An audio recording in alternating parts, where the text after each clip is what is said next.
Assalamualaikum warahmatullahi wabarakatuh. Alhamdulillahi rabbil alamin wa bihi nasta'in wassalatu wassalamu ala khatamil anbiya'i wal mursalin sayyidina Muhammadin wa ala alihi wa sahbihi ajma'in. Amma ba'du. Para hadirin, para penonton, para pelajar, semoga Allah Ta'ala merahmati dan memberkati perjalanan kita menelusuri kitab Syarh Sunnah oleh Al-Imam Al-Hambali Al-Salafi Al-Barbahari rahimahullah ta'ala.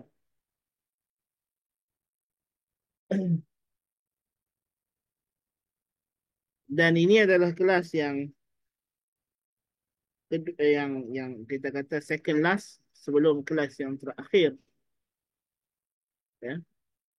Dan sebagai penutup kepada perbincangan, jadi kita berhenti dekat masalah istiwa ni lah. Kita habis dekat perenggan ke-11, ya. Kita habis dekat perenggan ke-11.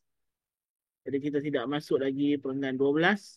Dan siapa yang nak follow lagi kelas Syarh Sunnah Barbahari ini, penjelasannya boleh ikuti kelas Al-Fadhil Ustaz Fashan. Jadi hari Ahad kata silap pagi di apa channel Akademi Sunnah kata silap, bawah kelolaan Karya Peace sendiri lah, penerbit buku yang memang dah pun berjalan sejak daripada semenjak sama-sama juga macam kelas kita ini, tapi kelas itu akan berterusan dan kelas kita ini tidak lagi bersambung kerana YT sudah pun beralih kepada fizikal sepenuhnya. Jadi sebagai penutup perbincangan, ada dua perkara yang anda nak sentuh berkenaan dengan perbincangan dalam akidah yang penting juga untuk diketahui bagi mereka yang sudah mendalami akidah, yang sudah mempelajari ilmu akidah dan terjebak dengan syubhat-syubhat yang dilontarkan oleh ahli kalam, ya. Yang biasanya ini di yang kebanyakan salafi-salafi, aswaja-aswaja yang berFacebook, ya, mereka sering mencemarkan diri mereka dengan syubhat-syubhat, ya. Jadi benda-benda macam ni kita kena belajar lah, tak bolehlah seronok hanya duduk bergaduh dekat apa Facebook, ya, tanpa memahami selok-belok yang sebenarnya. Dan dia berkaitan dengan sifat istiwa. Macam kita sebut, sifat istiwa ni dia adalah sifat fi'liyah, perbuatan, dan sifat perbuatan berkait dengan apa yang disebut dengan masa, zaman, ya. Jadi apakah itu masa? Apakah itu masa? Jadi kita tahu bahawa persoalan tentang apakah itu masa, apakah itu zaman, apakah itu what is time, ya, apakah time, masa. Ini adalah perbincangan yang hangat dalam falsafah sains moden dengan teori relativitinya. Dan ini semua adalah ilmu kalam moden yang ada kesan kepada akidah. Bagaimana seseorang itu yang terpengaruh dengan teori Einstein, yang terpengaruh dengan teori Newton, akan cuba mengharmonikan dengan apa yang dia pegang dengan akidah yang dia percaya, ya? Terutama berkaitan dengan sifat-sifat Allah Subhanahu wa taala. Dan itu adalah perkara yang sama berlaku kepada ahli kalam yang lama, yang klasik, classical kalamis, ya? Kerana mereka juga berhadapan dengan isu-isu yang sama berkenaan dengan teori-teori sains yang dibawa oleh Plato, oleh Aristotle, ya, ahli-ahli saintis daripada Yunani, ya, yang disebut masa itu sebagai philosophers, ya, ahli falsafah, ya, natural philosophers, ahli falsafah netral, yang dalam istilah zaman moden kita ialah saintis. Jadi mereka cuba nak mengharmonikan akidah dengan teori-teori saintifik, ya. Dalam lembayung kata saintifik itu yang dirumuskan oleh saintis-saintis Yunani, Greek, Roman, ya, macam apa nama, Thales, apa semua sebelum, daripada pre-Socrates, Socrates, Plato, Aristotle, ya, dengan akidah. Dan kita tidak hairan jikalau perkara yang sama berulang lagi di zaman moden ini. Ada saintis-saintis orang Islam yang pergi belajar sains barat, benda yang sama akan berulang. Mereka perlu mencari perdamaian di antara teori yang mereka pegang dalam sains tentang alam natural dengan akidah.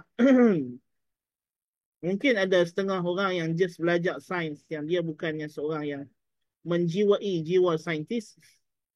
Dia mungkin boleh sekadar, ini yang sains kata, tapi akidah macam ini, dia macam dia jadikan di sana ada pengasingan. Tetapi itu tentulah tidak memberikan kepada manusia yang berfikir kepuasan logika. Kerana realiti itu mestilah satu. Realiti mesti bersatu, tidak boleh ada banyak realiti. Ya. Jadi uh, dan mengetahui realiti itu adalah naluri manusia. Manusia nak tahu realiti. Jadi macam-macam perbincangan dan perdebatan yang berlangsung dan berlaku. Cuma yang kita nak tackle pada hari ini ialah tentang perbincangan tentang masa. Ya. Apakah itu masa dan apakah itu tempat? Jadi kita nak ambil masa dulu.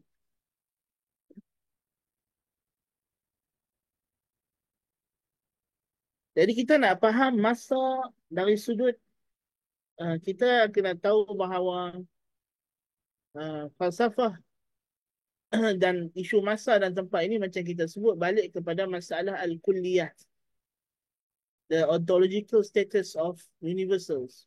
Ya. Jadi Plato memang menganggap berpegang dengan kewujudan realiti hakikat bagi masa dan juga tempat, time and space. So bagi Plato, masa adalah sesuatu yang benar-benar wujud, yang bukan wujud dalam realm yang kita ada ini, tetapi dalam realmnya yang tersendiri. Demikian juga tempat mempunyai realmnya, mempunyai dimensinya yang tersendiri, dia wujud secara hakiki di luar minda. Tetapi tidak dapat dicapai oleh apa-apa panca indera. Ya. Balik kepada persoalan di sana, adakah benda yang boleh, adakah sesuatu yang wujud itu mesti dicapai oleh panca indera ataupun tidak? Dan tentu bagi ontologi yang bersifat materialism.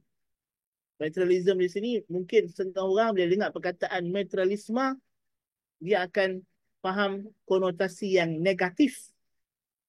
Walaupun hakikatnya setiap istilah perlu dilihat kepada maksudnya. Kerana kita ada beberapa istilah yang mesti diperincikan. Ya, misalnya dalam rukun negara Malaysia, dia kata kita nak jadi masyarakat yang liberal. Bukan bermakna menganut fahaman liberalisme. Ya, kita menjadi masyarakat yang terbuka. Jadi orang Melayu bersikap liberal dengan menerima orang yang bukan hasil pada bumi ini, bukan asal, penduduk asal sebagai warga negara. Sebagai misalnya, kita terbuka dengan setiap bangsa yang pelbagai dalam Malaysia ini untuk mengamalkan budaya, bertutur sesama mereka dengan bahasa mereka.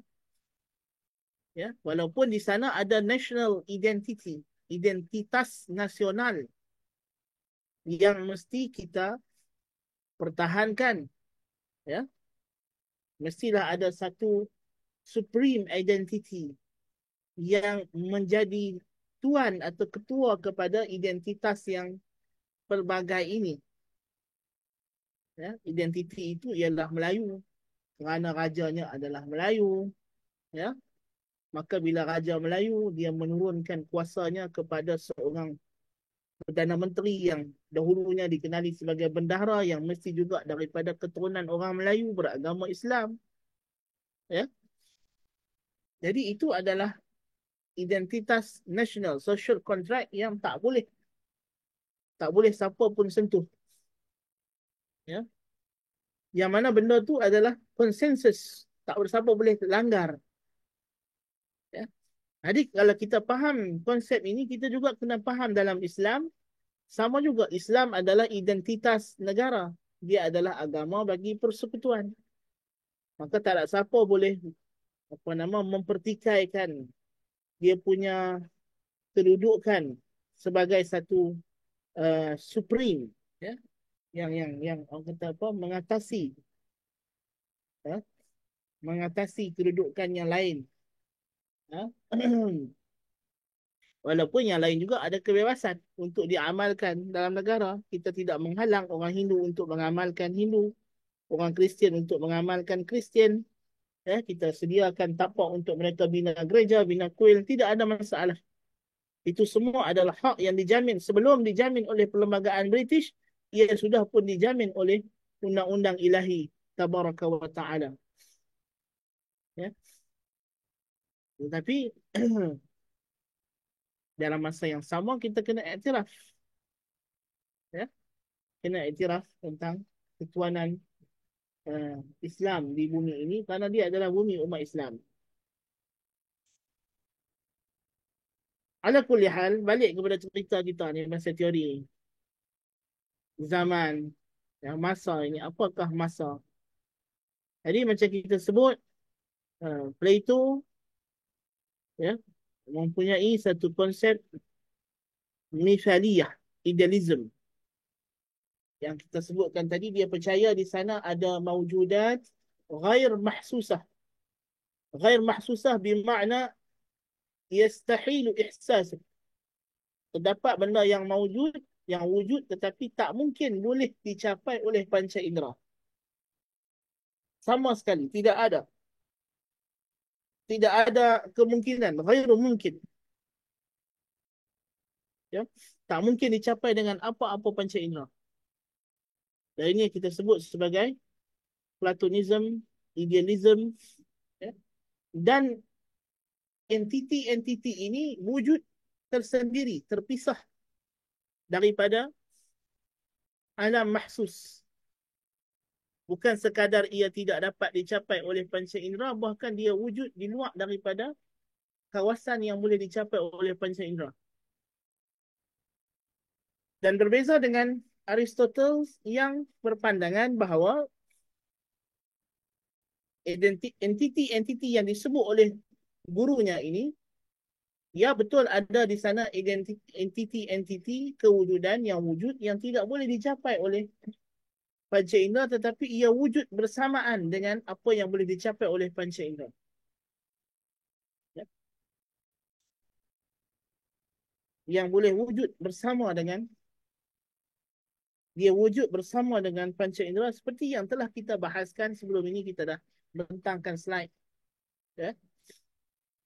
Jadi benda itu kita terapkan pada masalah masa dan tempat, space and time, time and space.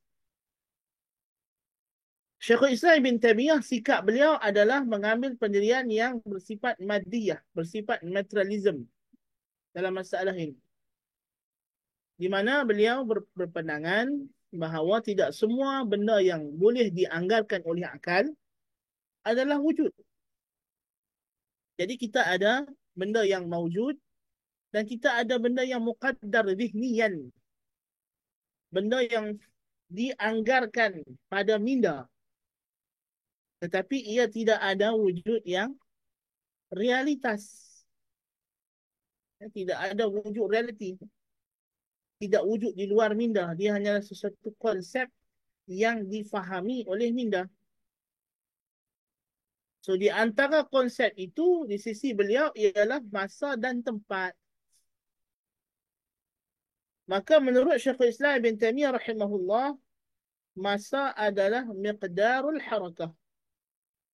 Masa adalah miqdarul harakah, adalah anggaran, tempoh pergerakan.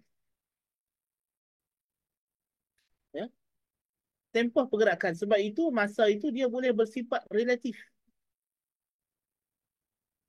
Antara praktik yang kita dapat lihat bagaimana beliau mempraktikkan konsep ini ialah pada hadis Nabi SAW berkenaan jarak di antara bumi ke langit, langit ke satu langit, langit pertama ke langit kedua, kedua ke tiga, tiga ke empat, empat ke lima, lima ke enam, enam ke tujuh, tujuh ke apa nama lautan, kemudian lautan ke arash.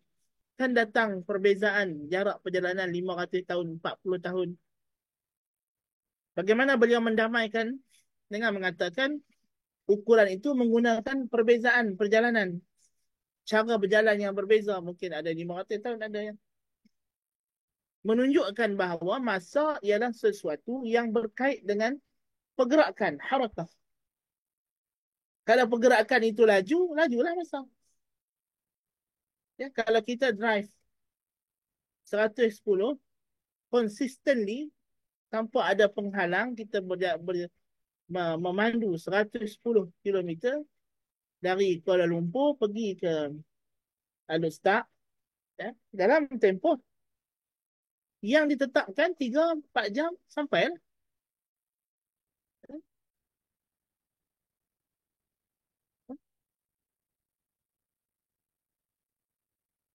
Jadi, tapi kalau kita memandu 80 kilometer ataupun kita tidak konsisten, sekejap 100, sekejap 110, sekejap 120, sekejap 50, kerana traffic jam dan sebagainya, maka masa yang kita gunakan lambatlah. Ya. Semakin lambatlah. Ya. Maka masa itu dia tidak ada satu, kita kata, satu perkara yang menjadi ukuran masa secara mutlak. Az-zamanul mutlaq huwa miqdarul harakah al-mutlaqah. Az-zamanul mutlaq huwa miqdarul harakah al-mutlaqah.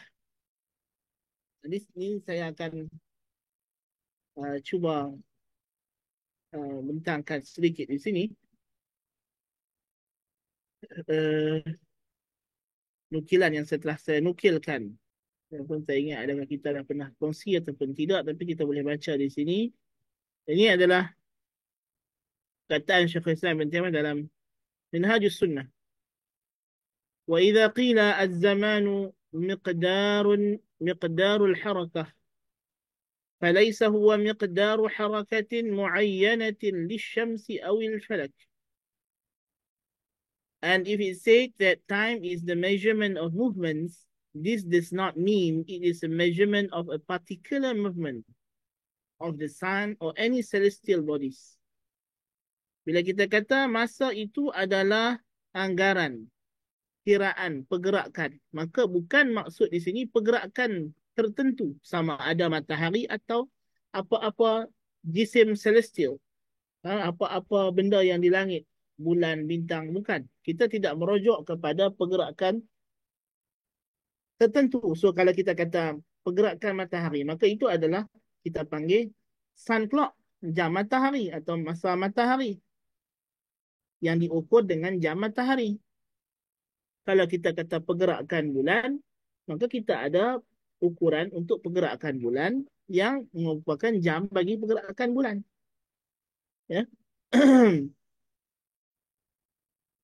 Bal zamanul mutlaq, bahkan ya, miqdarul harakatil mutlaqah, yet rather absolute time is a measurement of absolute movement. Jadi dia adalah sesuatu yang tidak tertentu, mutlak. Ya. وقد كان قبل أن يخلق السماوات والأرض والشمس والقمر حركات وأزمنة. Dan sebelum Tuhan ciptakan langit, bumi, matahari, bulan, sudah ada pergerakan dan masa. So kita tidak ada di sana time before time. Ya. Ya. Apa nama, kita kata tidak ada di sana apa yang disebut sebelum masa. Maknanya masa bukan bermula dengan kewujudan universe ini. Ini menjawab syubhat bongok Stephen Hawking kan, bila dia kata macam mana kita nak kata Tuhan mencipta sedangkan setiap kejadian mesti berlaku dalam masa, need times, and there is no time for him to create. Na'udzubillah min zalik. Perkataan yang begitu bongok sekali, ya. Dia kata Tuhan tak ada masa nak mencipta. Kan bodoh itu, kan? Jadi sebelum Tuhan cipta langit dan bumi sudah ada ukuran masa, tetapi mengikut pergerakan yang lain lah, bukan pergerakan matahari, bulan, bintang, kan? Ah. وبعد أن يقيم الله القيامة فتذهب الشمس والقمر تكون في الجنة حركات. Demikian juga setelah hari kiamat nanti, matahari, bulan, bintang semua dimusnahkan. Dalam syurga ada masa, ada pergerakan. Ya. Allah sebut dalam Quran, dalam syurga ada waktu pagi, waktu tengah hari, waktu petang. Ahli syurga akan melihat Tuhan pada setiap hari Jumaat. Ya. Jadi ada hari dalam syurga. Masuk syurga setelah hisab, Tuhan beritahu kata orang ahli syurga masuk syurga pada waktu qailulah. Ya. فالرب تعالى إذا لم يزل متكلما بمشيئته فعالا بمشيئته كان مقدار كلامه وفعله الذي لم يزل هو الوقت الذي يحدث فيه ما يحدث من مفعولاته وهو متقدم على كل ما سواه التقدم الحقيقي المعقول. Dan Tuhan Tabaraka wa Ta'ala, Allah Ta'ala, jikalau mana dia itu sentiasa berkata-kata dengan kehendaknya, sentiasa melakukan dengan kehendaknya, maka tempoh percakapan dan perbuatannya yang tidak pernah hilang, tidak pernah lekang sejak azal adalah waktu yang berlaku padanya apa yang berlaku dari segala ciptaan dan perbuatan-perbuatannya. Dan dia sendiri Allah Ta'ala mendahului kewujudannya atas segala sesuatu dengan pendahuluan yang benar, yang lerti, yang dipahami oleh akal.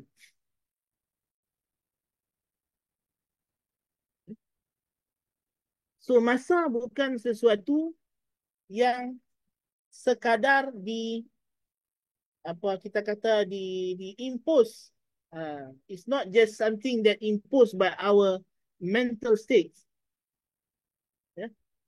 By our mental state to a phenomenon. No. But what the mental is really doing is that he grasps the time, the movement. So this is the real thing. Hakikatnya mental kita ini, aktiviti mental dia mencapai pergerakan di luar, ya? Dan dia membuat rekod, membuat pengimajan, menyusun fakta dalam mental. Bermakna bahawa apa yang dicapai oleh akal, kalau akal mencapai satu benda itu daripada luar, daripada apa, physical contact yang dia perolehi, maka itu adalah hakikat. Ya, kalau mata kita melihat, saya sekarang sedang melihat kenderaan-kenderaan yang bergerak jalan raya, begitu banyak lori, kereta, motor, ya. Dia sedang bergerak. Itu dia memang bergerak lah. Ya. Dan pergerakan tu kita dapati ada kereta depan, ada kereta belakang, ada yang memotong, ada yang ke belakang, ada yang lambat sedikit, ada yang mendahului.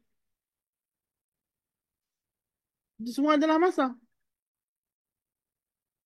Ya. So hakikatnya masa adalah tempoh pergerakan.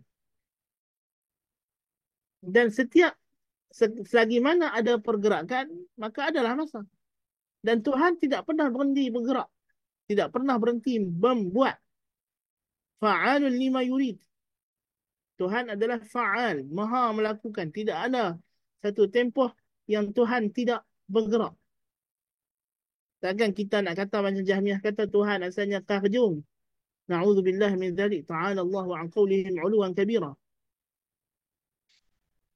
Tuhan sentiasa mencipta dan kewujudan Tuhan mendahului segala makhluk-makhluk yang dia ciptakan. Maka hakikatnya masa bukanlah sesuatu yang terpisah.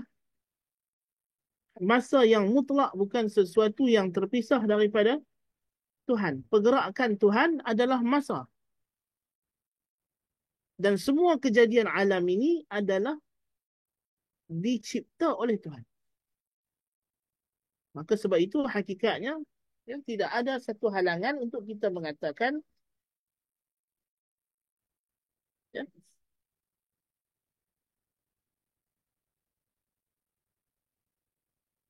tidak ada satu halangan seperti mana kata Syekhul Islam dalam kitab yang lain dalam Talbis Jahmiyah, Bayan Talbis Jahmiyah untuk mengatakan bahawa Tuhan itu sendiri pergerakannya adalah masa.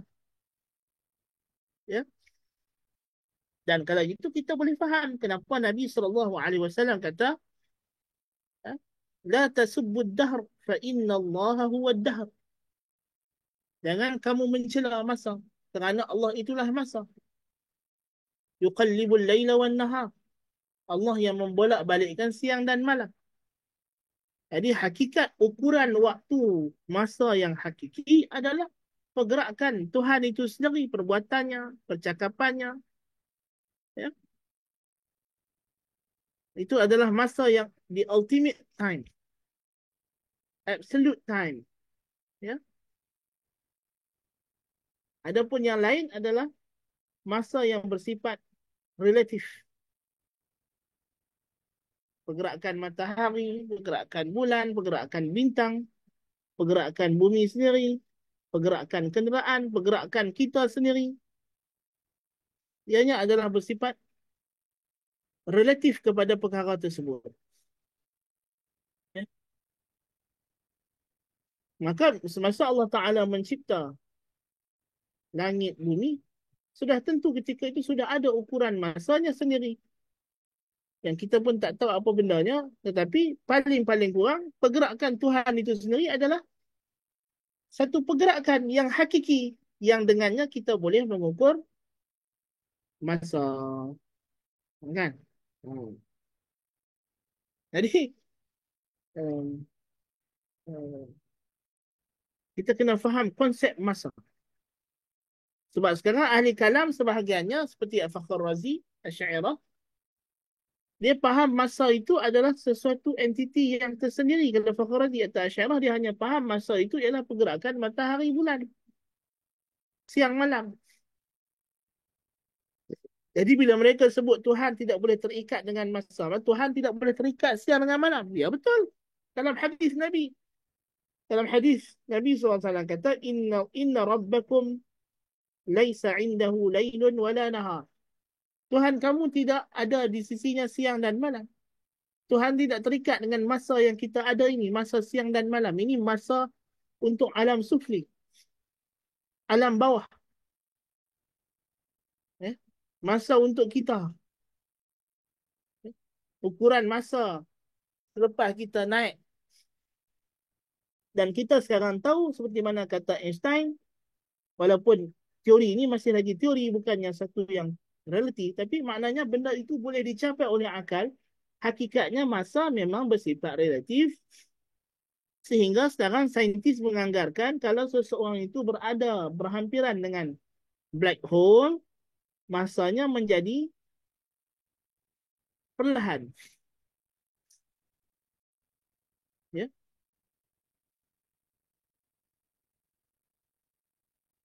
Masanya menjadi perlahan, itu anggaran mereka lah. Jadi sebab tu dalam cerita Interstellar tu mereka anggarkan kawan yang pergi ke angkasa lepas, pergi dekat black hole lepas tu, balik ke bumi tengok anak dia dah tua, dia ya, family dia ataupun orang yang dia kenal dulu masa dia tinggal itu muda, mereka ni dah tua tapi dia masih lagi dalam usia yang muda. Ya. Ada perbezaan masa, ya, pergerakan. Tak sama.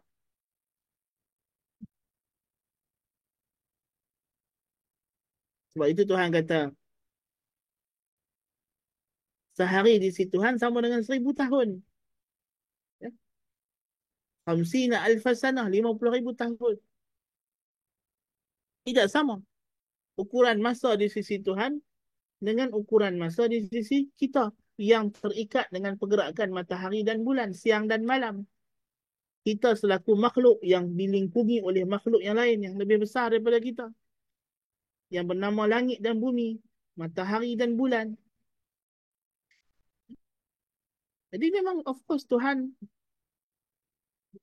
tidak terikat dengan siang dan malam. Itu jelas dalam hadis. Inna rabbakum laisa indahu lailun wala nahar. Nurul arsy min nuri wajhi. Yang menyinari arash itu, yang menerangi arash itu adalah cahaya wajah Tuhan sendiri. Matahari bulan tidak ada di atas arash. Bintang-bintang tidak ada di arash. Allahu akbar kabira. Ya? Jadi bila kita sebut Tuhan perbuatannya mempunyai masa, bukan bermakna masa yang macam kita terikat dengan matahari dan bulan, tapi masa mutlak yang merupakan pergerakan Tuhan itu sendiri. Itu maksud kita bila kita kata Tuhan itu ada masanya, yakni pergerakan Tuhan itu sendiri adalah masa. Adalah masa bagi dia.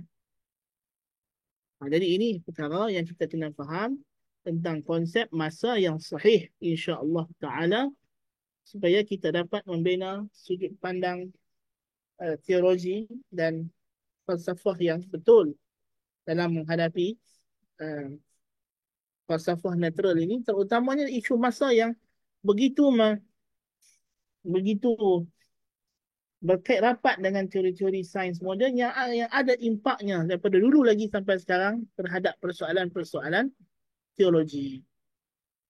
Aku qauli hadza, astaghfirullahal azim li wa lakum. Subhanakallahumma bihamdika asyhadu an la ilaha illa anta astaghfiruka wa atubu ilaik. وصل اللهم على سيدنا محمد النبي الأمي وعلى آله وصحبه وبارك وسلم. السلام عليكم ورحمة الله وبركاته.